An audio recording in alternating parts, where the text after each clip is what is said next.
യൂദായുടെ ലേഖനം ഒരു പഠനം. Part number 7. യൂദായുടെ ലേഖനം 4-ാം വാക്യത്തിലുള്ള പൊതുവിലുള്ള രക്ഷ എന്നതിൻ്റെ അർത്ഥമായിരുന്നു നാം ചിന്തിച്ചുകൊണ്ടിരുന്നത്. 4-ാം വാക്യത്തിൽ വീണ്ടും അഭക്തരായ ചില മനുഷ്യൻ നുഴഞ്ഞു വന്നിരിക്കുന്നു എന്ന് രേഖപ്പെടുത്തിയിരിക്കുന്നു. പത്രോസ് തൻ്റെ 2-ാം ലേഖനം എഴുതുമ്പോൾ അങ്ങനെ നിങ്ങളുടെ ഇടയിലും ദുരുപദേഷ്ടക്കന്മാർ ഉണ്ടാകും, അവർ നാശകരമായ മതഭേദങ്ങളെ നുഴയിച്ച് തങ്ങളെ വിലയ്ക്ക് വാങ്ങിയ നാഥനെ തള്ളിപ്പറഞ്ഞ് തങ്ങൾക്ക് തന്നെ ശീഘ്രനാശം വരുത്തും എന്ന് മുന്നറിയിപ്പ് നൽകിയിരിക്കുന്നതായി കാണുന്നുണ്ട്.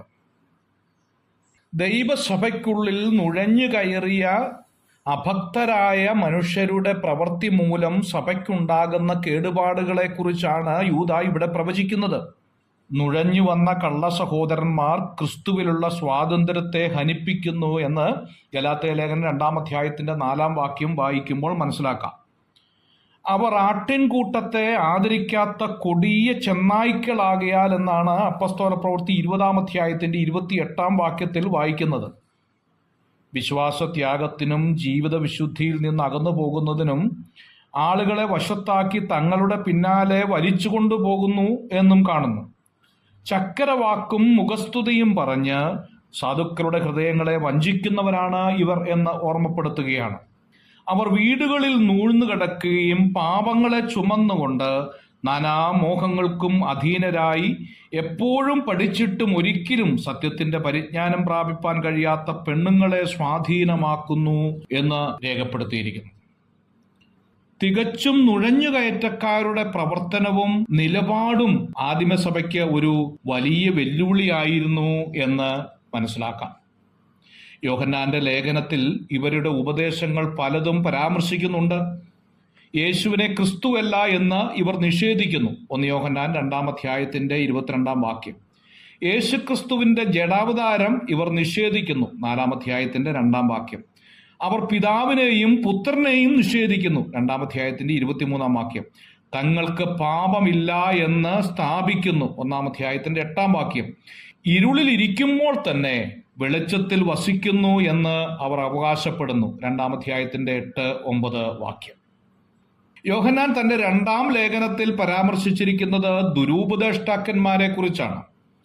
ക്രിസ്തുവിന്റെ ഉപദേശത്തിൽ നിലനിൽക്കാതെ അതിർ കടന്നു പോകുന്ന ഇവരെ കുറിച്ച് 9-ാം വാക്യത്തിൽ രേഖപ്പെടുത്തിയിരിക്കുകയാണ്. ഇവർ ആരായിരുന്നു എന്ന് യൂദാ വെളിപ്പെടുത്തുകയാണ്. ഒന്നാമത് ഇവർ അഭക്തന്മാരാണ് എന്ന് 4-ാം വാക്യത്തിൽ രേഖപ്പെടുത്തിയിരിക്കുകയാണ്. അഭക്തൻ എന്ന വാക്കുകൊണ്ട് ഇവിടെ അർത്ഥമാക്കുന്നത് ദൈവഭയമില്ലാത്തവർ എന്നാണ്. റോമാലേഖനം 4-ാം അധ്യായത്തിന്റെ 5-ാം വാക്യം, 1 തിമോഥെയോസ് 1-ാം അധ്യായത്തിന്റെ 8-ാം വാക്യം, 1 പത്രോസ് 4-ാം അധ്യായത്തിന്റെ 18-ാം വാക്യം, 2 പത്രോസ് 2-ാം അധ്യായത്തിന്റെ 5-ാം വാക്യം, യൂദായുടെ ലേഖനത്തിൽ 4-ാം വാക്യത്തിൽ അഭക്തന്മാരുടെ ആത്മീക നിലയും, 15-ാം വാക്യത്തിൽ ഭക്തിവിരുദ്ധമായ അവരുടെ പ്രവർത്തനവും, 18-ാം വാക്യത്തിൽ അവരുടെ നിയമവിരുദ്ധമായ അഭിലാഷങ്ങളെക്കുറിച്ചുമാണ് യൂദാ ഓർമ്മപ്പെടുത്തുന്നത്. ഭക്തികെട്ട പാപികളുടെ ഒരു ലോകത്തിലായിരുന്നു ഭക്തനായ ഹാനോക്കും നോഹയും ജീവിച്ചിരുന്നത്. എന്നാൽ ജലപ്രളയത്താൽ നോഹയുടെ കാലമായപ്പോൾ ദൈവഭയം നഷ്ടപ്പെട്ട ലോകത്തെ ദൈവം പൂർവ്വകാലത്ത് നശിപ്പിച്ചു. ആധുനിക ദുരുപദേഷ്ടക്കന്മാരെയും നശിപ്പിക്കും എന്നുള്ളതിന്റെ ഓർമ്മപ്പെടുത്തലാണ് ഇവിടെ നൽകുന്നത്. രണ്ടാമത്, അവർ ദൈവകൃപയുടെ ശത്രുക്കളാണ് എന്ന് ഓർമ്മപ്പെടുത്തുന്നു. ദുരുപദേഷ്ടക്കന്മാരുടെ പാപങ്ങളിൽ പ്രഥമമായി പരാമർശിക്കുന്നത് നമ്മുടെ ദൈവത്തിന്റെ കൃപയെ ദുഷ്കാമ പ്രവൃത്തിക്ക് ഹേതുവാക്കി എന്നുള്ളതാണ്. ദൈവകൃപയെ പാപം ചെയ്യുവാനുള്ള ഒരു അനുവാദ പത്രികയായിട്ടാണ് ഇവർ അംഗീകരിച്ചിരിക്കുന്നത്. യൂദാ ഇവിടെ ഉപയോഗിച്ചിരിക്കുന്ന ദുഷ്കാമം എന്നത് ലൈംഗിക പാപങ്ങളുടെ പട്ടികയിൽപ്പെടുന്ന ഒന്നാണ്. പുതിയ നിയമത്തിൽ 7 ഭാഗങ്ങളിലായി 70-ൽ പരം പാപപ്രവൃത്തികളെക്കുറിച്ച് രേഖപ്പെടുത്തിയിട്ടുണ്ട്. ഇവയെല്ലാം മനുഷ്യന്റെ അകത്തുനിന്ന് പുറപ്പെട്ട് മനുഷ്യനെ അശുദ്ധമാക്കുന്നവയാണ്. മൂന്നാമത് യൂദാ ഇവരെക്കുറിച്ച് ഓർപ്പിക്കുന്നത് അവർ സത്യനിഷേധിക്കാർ എന്നാണ്. ഇവരുടെ ന്യായവിധിയെക്കുറിച്ചാണ് തുടർന്ന് രേഖപ്പെടുത്തിയിരിക്കുന്നത്. അടുത്ത ക്ലാസ്സിൽ നമുക്കത് ചിന്തിക്കാം. God bless you.